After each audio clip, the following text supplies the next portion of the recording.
What's going on, everyone? This is Brian here with another episode of the No Stress MidwestPodcast. We're in season 5. This season's been a little weird with like my locations because I feel like every episode I've kind of bounced around. I'm in a hotel now, but regardless of that, I'm super excited for this episode's guest. We have Dave Geyer. That's the first time I think I've called him Dave. Coach Geyer, my high school coach from when I played, still someone I talk to. I'd say pretty regularly, probably more than like most kids talk to their high school coaches. But we still stay in touch quite a bit. So Geyer, how are you doing, man? I'm doing great, man. This is a real treat. I'm excited for it. Since you've told me you've had the podcast, I've been kind of hoping maybe I get to make an appearance. Also, though, I feel like I have some big shoes to follow with some of the guests that you have on. So I hope I have something to add to it. No, for sure, man. I wouldn't I actually, when I was doing coaches, like two of the first people I thought of were you and Shep. Just because I know like as a player how influential you two were. I mean, I still remember you telling me to sell out and run through a goalpost to try to score a goal. So That was hyperbole. It was a metaphor. But yeah, no. So I'm really excited to have you on. I think, yeah, there's been some I think pretty big name guests, but one thing with you all is that like you and Shep is that like you've coached me, so like there's just this level of respect, and as I've become a coach, I mean I've definitely grabbed your ear and Shep's ear trying to like ask questions about how to do this. When I became a high school head coach, I'm like, Geyer, what do I do? You know, like, hey, which high school should I pick? When I first started. So it's like having that kind of mentorship role has been really good. I mean, I appreciate you saying that, and I'll tell you, having the relationship that we have, it's just as rewarding for me as it is for you. And the longer you're in coaching, that becomes just as valuable as the competition and the wins and losses. And every coach is a product of the coaches they had. In a lot of ways, you draw from things that coaches did well that coached you, and probably in some ways you try to avoid certain things that maybe you didn't like that you had coaches that did. But having a former player who's gone into coaching himself, it's kind of another level of that where you really get to talk about coaching in kind of a philosophical way. And you mentioned Steph's name a couple times. You and I both, obviously soccer primarily is our sport, but one thing I've learned over the years is, you can learn a lot from coaches of other sports, just kind of talking about the philosophy of coaching and looking at the way they do something. And he's obviously, super successful in terms of wins and losses. And, I for your listeners, for background, not only did he and I both coach you, but I was his assistant coach. So it's kind of a triangle relationship between the three of us. And before I took over our boys team at the high school, I learned a lot from him, just watching the way he coached volleyball, and able to take little things and apply it to the sport that I coach. Yeah, no, I mean, and we'll get to it on Shep's interview, but there were so many things from playing under him. Like he would play with us, like he was competitive. Like that was the first time where I'm like, oh my God, this guy is like, he wants to win more than we want to win, which is like, and he knew it, so whatever, we can save that for Shep's interview. This one's for you. Okay. So Geyer, kind of talk to us. You said you started off as an assistant right before you took over with the boys team at Williamstown. How did you first get into, like, I guess, becoming an assistant, if that was your first role, or what was your kind of pathway into coaching? So I've been the boys coach at Williamstown since 2005. My first year teaching at the high school was 2000. And, I went into education for a lot of reasons. I'm an English teacher, just for background. And I always kind of had it in the back of my mind as somebody who was a high school athlete. I played soccer and basketball in high school. I knew I would like to coach at some point. But I didn't, really have a deep sense of what the high school coaching landscape looked like. After 1 year of just teaching at the high school, the girls coach at the high school, who was the girls coach at the time and still is to this day, who I kind of consider one of my first mentors in coaching, he knew I had a background in soccer and knew I was interested. A position on his staff opened up. He approached me about it, and I was the girls' assistant coach for 4 years at the high school. And over the course of those 4 years, I feel like, my knowledge of not just the game, but how to coach and how to relate it to young people and how to organize a training session, developing kind of my own philosophy of the game, all that really grew a lot under Dan. And, after a few years with him, I started to really have the confidence and the ambition that if the right opportunity came about, I would like to take over a boys team at some point. Also, during that time, I started coaching volleyball with Shep, which was a sport I had no background in. Right. Volleyball in South Jersey at the time was really kind of an emerging sport, and there weren't a lot of people in education with backgrounds as players in the sport. But Shep knew that, I came, I guess, well recommended from Dan. So, he gave me a shot with him. So I was an assistant coach for 5 years in 2 different sports. And then it, really worked out nicely when you were, I guess, after your sophomore year. Harry White had been the coach for 2 years, your first 2 years of high school, and he'd been the coach at Williamstown, I want to say 10, 12 years before me. And the girls and the boys teams have always had a good relationship with each other, at least since I've been around. So Harry and I had gotten to know each other pretty well. And he was a little bit older. He had a business on the side. He wasn't in education, which is, when you're coaching high school, there are adjunct coaches, there are coaches that are teachers. And when you're an adjunct coach, it's challenging, and sure. It got to be a little too much for him. And he kind of came to me and said, you've been with Danny for a while. It seems like maybe you would enjoy the opportunity if it came along. And so we had a really kind of good transition where I had his blessing, his stamp of approval.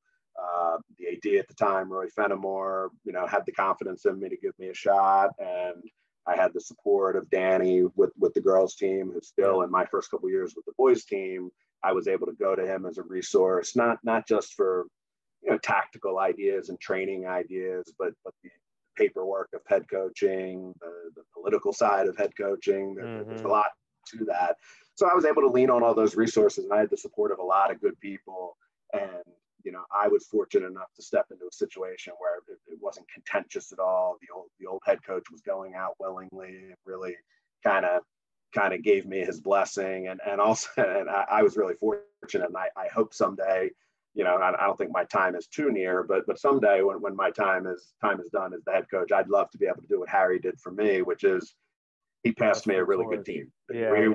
As you well know, we had an abundance of talent at that time. So I was stepping into a nice situation in terms of our competitiveness my first couple of years. Yeah. Well, and I mean, you touched on so much there. I mean, I tend to be long-winded. It's a strength and a weakness.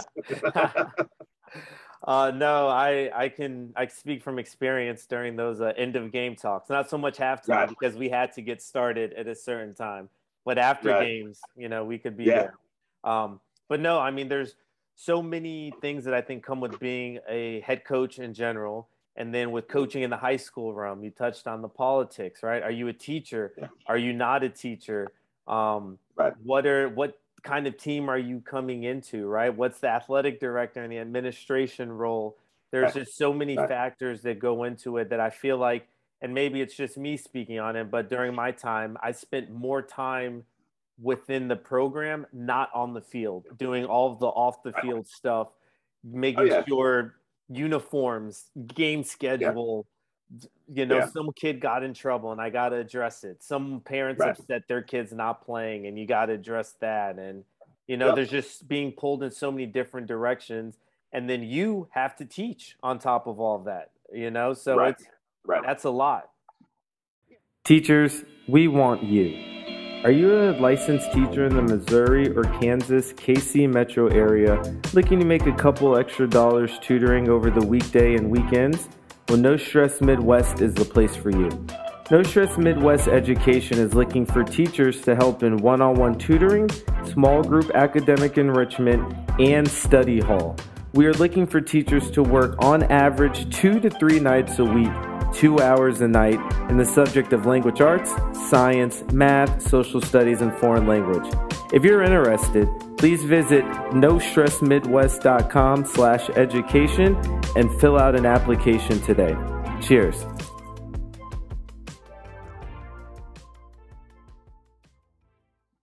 Yeah, and I'm teaching a class like English, which is I would say possibly more time consuming during my school day than some of the other possibilities. So yeah, the school day is hectic and demanding, and you never know what's going to get thrown at you, what email you're going to get, or what phone call you're going to get in the course of the day related to soccer, and learning to, one thing I've learned over the years is not get upset about things I can't control, because a million things a day are going to get thrown at you that you can't control. And what your role, I think I've learned over time is be a steady hand, show kind of a calmness and an ability to be adaptable to kids.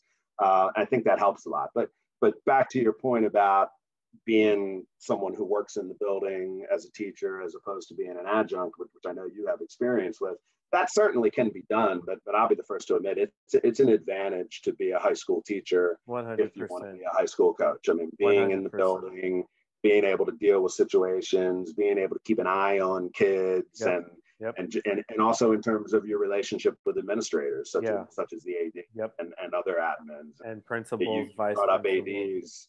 I'm going into my 18th year. I'm on my third AD, which is probably about average. I mean, there's people who may have higher turnover, maybe people who have worked with one AD all the way through. But each one I've worked with, it's a different relationship with a different dynamic that you have to kind of get used to, because that's the head coach AD relationship is a really important relationship. And if you're not working together and on the same page, it's going to impede the success of your program.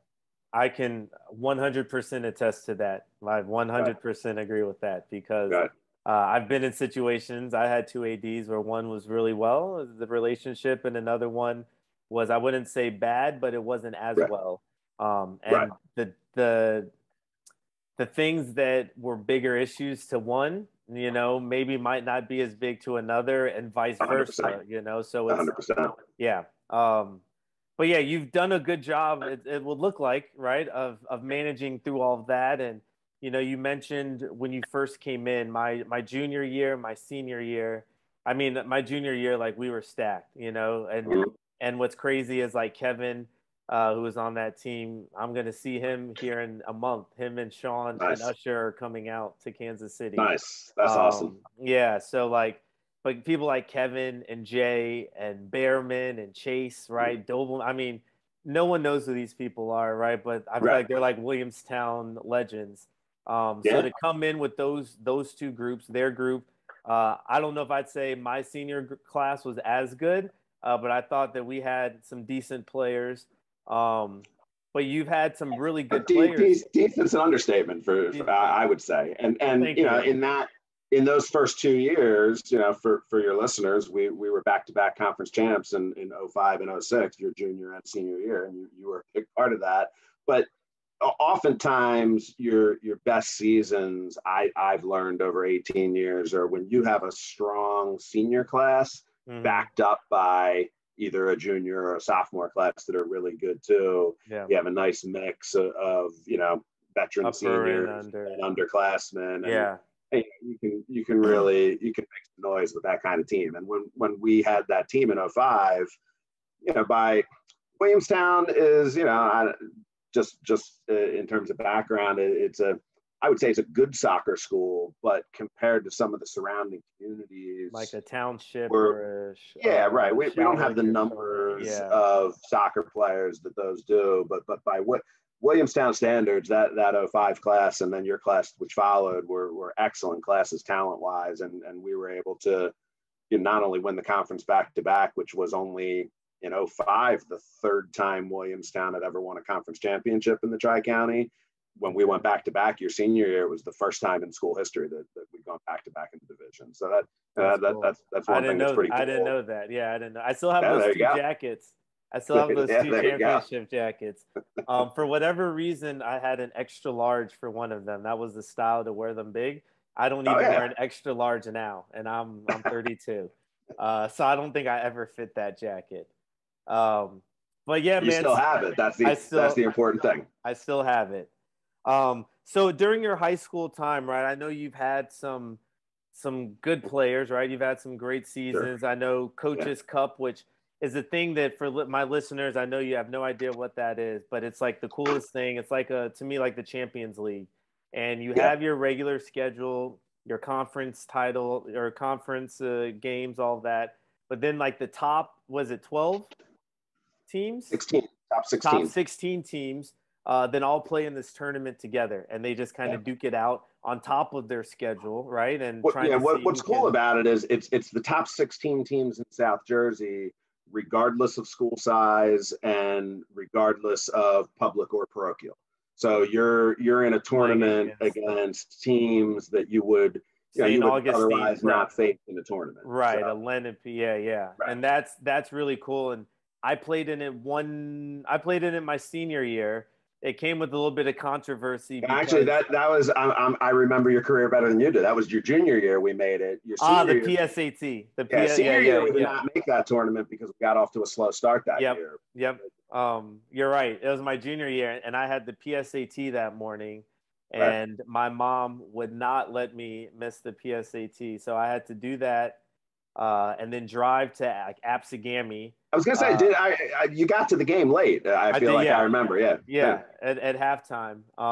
And my uncle, had to drive me, and it was just this big ordeal. I'm like, Mom, this is friggin' Coach's Cup. She's like, I don't care what it is. It ain't right, college, right. And people that know my mom know that she, when she's got her mindset on something, like Well, that's that. there's a couple lessons I take from that story. One, it at the time was probably annoying to me and upsetting to you that you had to miss. But by the same token, you realize academics, if you're a student athlete and you're a coach of a high school team, should always come first. Right. The other thing, though, that's one where, as a veteran coach, the first thing I would think of now, if we were scheduling a coaches tournament game for a Saturday morning in October, is that an SAT day? And Yep. if it's an SAT day, let's schedule the game for 2 o'clock. Yeah. But Yep. that was my first year as the head coach, and to what we were talking about before, those are the kind of little things you never really even think about. Yep. As a first year coach, you're just thinking, oh, I got to pick a lineup and I got to pick a formation and I got to think tactics. But Yep. there's 100 other little things like that now over time, it wouldn't even occur to me not to check whether or not there was some kind of a conflict. And I'm sure you won't like hearing this now. We could have easily played that game at 2 that day. I didn't need to. Maybe you didn't have to say it, but you did. Okay. So. Well, so your high school career, I mean, you said you've been a head coach since 05. Yeah. You picked up 100 wins in 10 seasons. I did some research on this, and I think it was don't quote me on quoting you, but yeah. But you were saying I'm always nervous when I get quoted back to myself, but God. It was something along the lines of you thought you could have done it in maybe less time. But it was, what was it? It wasn't so much about like trying to put out the wins as much as it was like developing, or it was something along those lines where it made it seem like you could have got 100 wins sooner than 10 years, or maybe you didn't do full seasons all of those times, full games, but I'd have to double check. That's why I should have brought it up. But to me, I mean, that I was able to attain 100 wins in 2014, and that was my 10th season. I feel like, given the resources and given the level of competition we play, we always try to play a difficult schedule. To average 10 wins a season is pretty solid. But to your question, I guess I'm always the kind of coach that focuses more on games I feel like we should have gotten a result where we didn't. Then we were supposed to win that game. And over the years, there's a lot of memorable wins, but the losses still haunt you for sure. Right. But yeah, I mean, actually, speaking of the 100 wins, I don't know if your listeners will see the video of this too, but right over my head, that brine ball up above my head, that's my 100th win ball. That's the 100th win ball. That's awesome. And And hopefully, unless things go terribly wrong, that ball should have a partner this year for 200 wins. There we go. I should hit that number this year, but there we go. I don't want to assume anything. Yeah, you don't want to. I don't want to jinx it. Yeah. No Stress Midwest has partnered with TechBall to become the Midwest host site for TechBall official league play and tournaments. On Thursdays from 8 to 10 p.m. and Sundays from 3 to 5 p.m., No Stress Midwest will be hosting TechBall pickup play at the soccer lot. Swing by and see what all the fun's about. To stay up to date on all information regarding TechBall through No Stress Midwest, visit our website at www.nostressmidwest.com/techball. You'll be able to see all of the upcoming events we have, such as league play, tournaments, and any changes to pick up.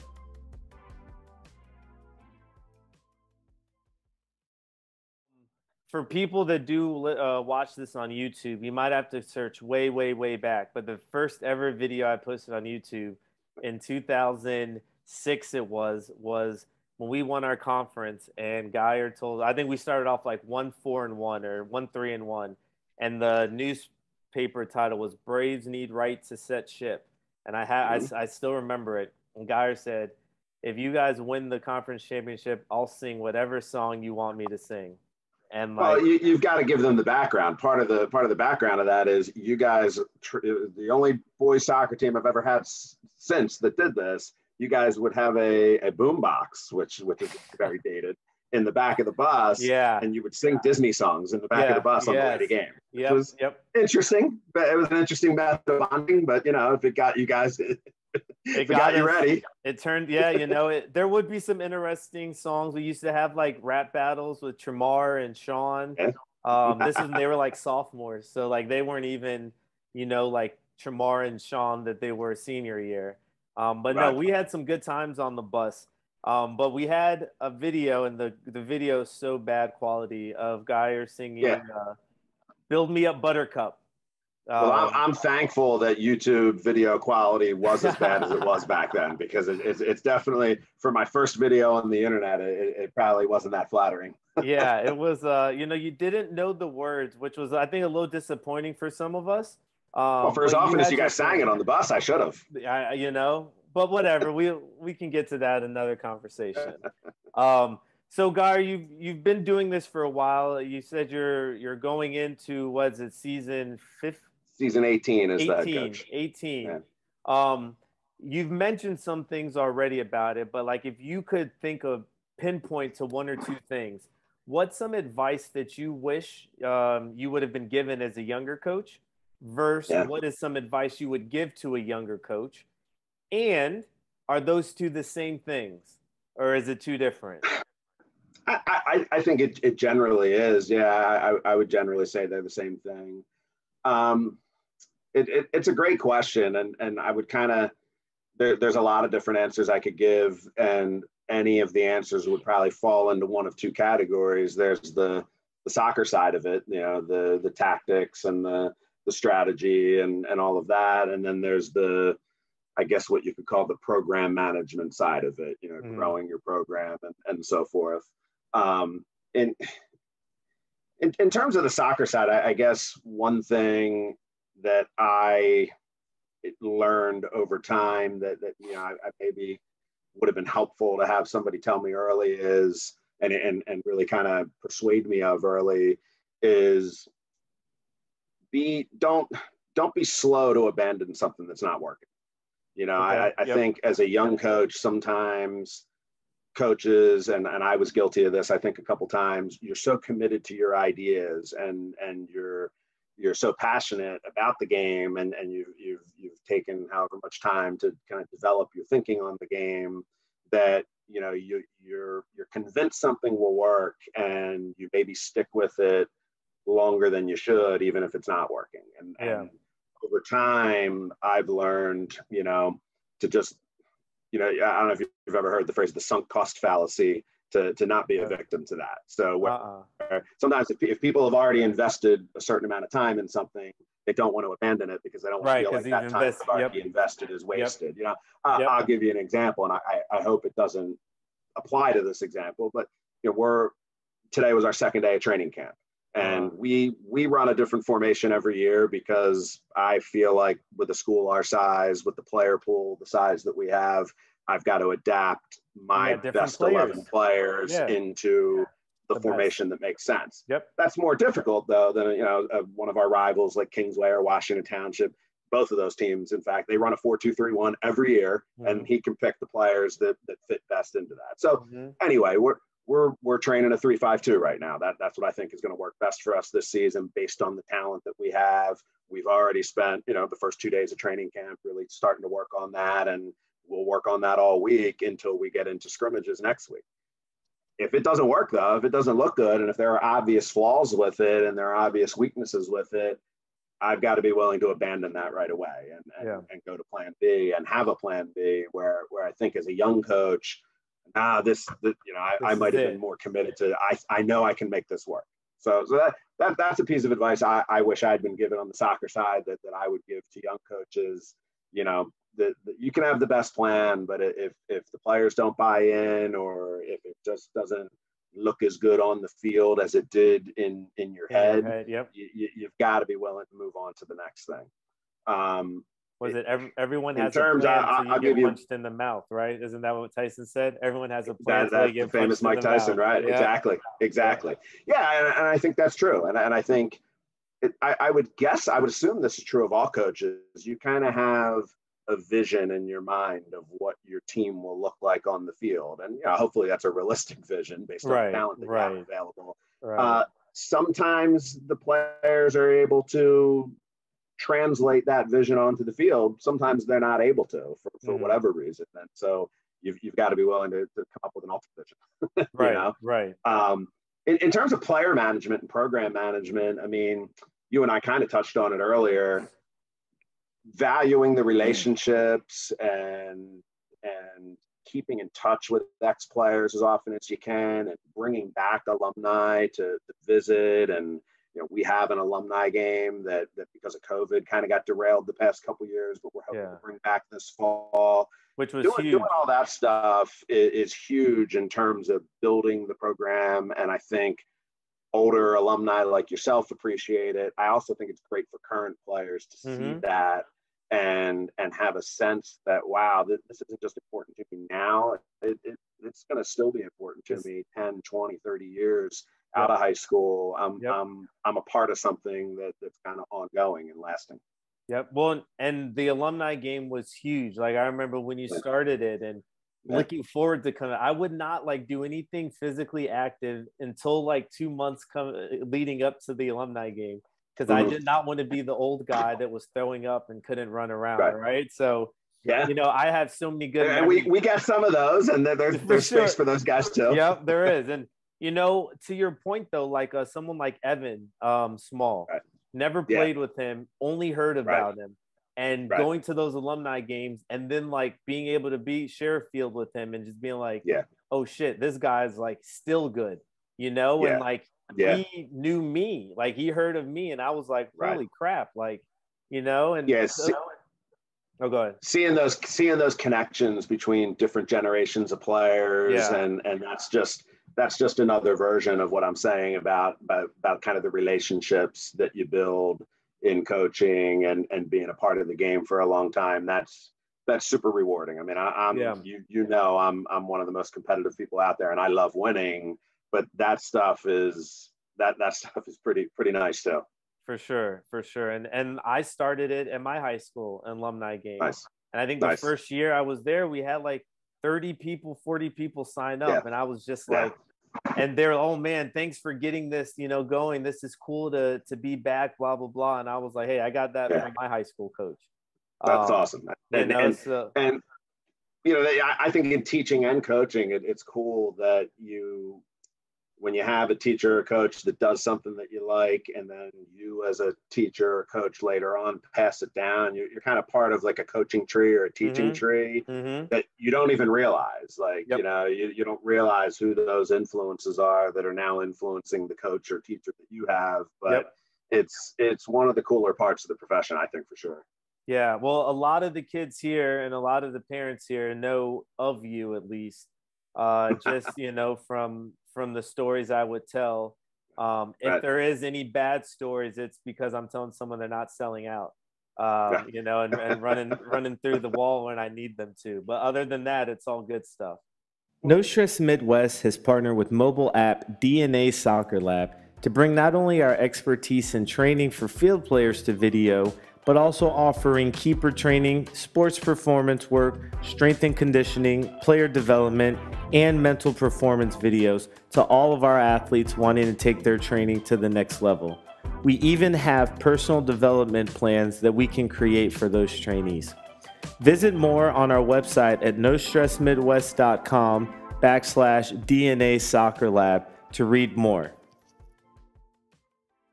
Well, I have to tell you, I mean, one, I hope it'll be fun for them to be able to put a face or a voice to the name if they get a chance to listen to this or see this. But also, I mean, you do evolve as a coach over the years. I mean, I am just as competitive as I was 18 years ago when you were on the team as a junior. I'm probably not as outwardly intense and psychotic as I was then. Like psychotic combat is too strong of a word, but combat drills. You know, the combat drills during, I mean, right. You get calmer over time, and I'll put it this way: your intensity gets a little bit more focused. There's also things that you can and anymore. can't do anymore.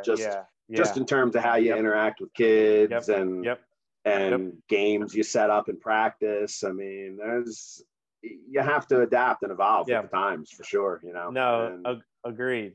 And but it was fun times, man. Those combat drills during two-a-days, but then also like remembering that we would do the two-a-days, and my most vivid memory was then everyone going to Wawa and getting a giant slushie and just like drinking all of that sugar, going to someone's house, hanging out. Probably not the best sports science. But that was before sports science was a thing. You know, that was just you just did what felt right. And, you know, you in high school, we had two-a-days. I had two-a-days growing up, and, you know, when I was playing in the 90s, but very few schools in New Jersey, at least, even have those anymore, because there's all these heat acclimatization rules. Yeah. You're not even allowed to have a two-a-day until the second week of practice. And by the time you get into scrimmages and everything like that, it's almost, you don't have the the juice isn't worth the squeeze in a sense. So it makes me miss those days sometimes. I mean, the two-a-days in that first week of training camp were fun, and it was a real chance for the team to really come together because you were around each other all day, all the time, and we were all trying not to die together. So we kind of shared in that, like, hey, survival. Sure. Let's make it through. Sure. You know, it's a bonding experience, almost like a boot camp in a sense. Yeah. Well, Geyer, we're gonna get ready to wind down here. Okay. I want to know, is there any final things you'd like to leave the listeners with? Maybe any final advice that you would maybe leave someone with, a teacher that's maybe wanting to get into coaching at a certain level, maybe a coach that, like you said, you were an assistant with Shep with volleyball and you had no experience playing, maybe someone looking to kind of get into that, maybe some 18 years of knowledge, of wisdom that you could pass down to a coach. Anything that you like to leave us with, a story, your final words are here, guys. I mean, there's a lot I could say in terms of your question about how to get started. Be willing to go out and volunteer and attach yourself to a good coach. You know, you can learn something from everybody, and you know, no matter how long you coach, I like to think that I continue to learn and continue to try to pick up new things. But as far as starting out, you know, even if there's not a paid position available, ask if you can volunteer, and even if it's not full time, that can be a great way to get your foot in the door. And then, you know, I'll be the first to admit, as I explained earlier, I was the beneficiary of good luck and good timing in terms of getting the job that I still have. Right. But good coaches actually, I think nowadays are hard to find. So there's opportunities out there, especially if you're in the teaching profession. And even if you don't know everything, if you get your foot in the door in a good program, you can learn. I mean, my assistants now are all younger than you. Well, one's your age, two are much younger than you. Yeah. But they're eager and they want to learn. And I think that over time, any of my three assistants will make fine head coaches as long as they continue to learn and continue to be curious and continue to kind of look around and always see what you can take from somebody else. And then on the flip side of that, as a coach who's lasted as long as I have, I mean, there's a lot I could say about it. I would say surround yourself with good people and trust them. I mean, I not only the three assistants that I currently have, but over 18 years, I've had probably 8 to 10, maybe 12 even assistant coaches who have all brought something different to the program. And I really try to empower them in terms of what they're good at, mentor them as much as I can. And if you surround yourself with good people and trust them, that's something I learned very early from Danny, from Shep, and coaching with them, that, I've tried to turn key to other people. And that's been a big part of our success, I think. And part of the longevity for me. I mean, after 18 years, I'm in my mid 40s at this point. I wouldn't still be doing it if I weren't enjoying myself. Right. I consider it a job. I feel like I'm giving something and to younger players and sharing some experience with them. But I'm having a hell of a good time when I'm out there too, because of my assistants, because of the quality of kids that we're able to coach, and because I love the game and competition. And the environment you've created, right? Yeah. I think. Oh, go ahead. No, that reminds me of a point I was going to make earlier. You brought up how intense I was when I first started. I was, part of that is youth, but also part of it is the mandate I was given by the AD at the time was, he'd like to see more structure and discipline in the program. So I really maybe even overcompensated in that direction my first couple of years. But I'll tell you, what you learn over time is if you establish a culture and you establish discipline and standards in your program, it almost enforces itself over time. Yeah. I mean, at this point, maybe it's because I've been around a while, but I think a big part of it is kids just know what's expected from older kids. Yep. I don't have to yell at people all that much. I yell to people out on the pitch so they hear me. I mean, I'm kind of known for my loud voice, but kids kind of know what's expected over time if you establish a culture. Yep. And you have a good leadership group, right, in the class, the senior class, and every year above to keep those people in check, And we've had great kids throughout my career, and in the past 4 or 5 years, I mean, really just top-notch kids who stay out of trouble and don't give me things to worry about off the field. And again, that's at my age, that's something that's keeping me in the job for sure. Yeah, that's huge. Well, Geyer, look, I know we could talk for hours on this. Maybe it's not the worst thing that Zoom has got us confined to a limit. Sure. But dude, I want to thank you so much for being a guest. I know it's kind of, it's just kind of a full circle moment, right? Like meeting you when I was a freshman in high school, taking like that English class with you. And then then you were my coach, and then, just staying in touch with you. And now hopefully in January, seeing you at convention. Man. I couldn't agree more. This is a real thrill for all of the reasons that you mentioned. And I just want to tell your listeners how proud I am of you and everything you're doing out there and how involved you are in the game. And, not just being a guest on your podcast, but when I got to go to the convention in Kansas City and kind of see you in your element out there, it was really impressive, and really, really proud of what you're doing with the sport, man. My man. Well, thank you, Guy. And it means more. It always means more when it comes from your coach, and I think I'll still call you coach, even though you haven't coached me in years. I hope so. Yeah. I think you'll always be Geyer, Coach Geyer. So Geyer, thank you, man. No Stress Midwest listeners, I want to thank you all for chiming into another episode. Once again, this was Coach Geyer. I can't call you Dave. That was just weird. Coach Geyer was my high school coach, Williamstown High School in New Jersey. You see the Philadelphia Union scarf in the background.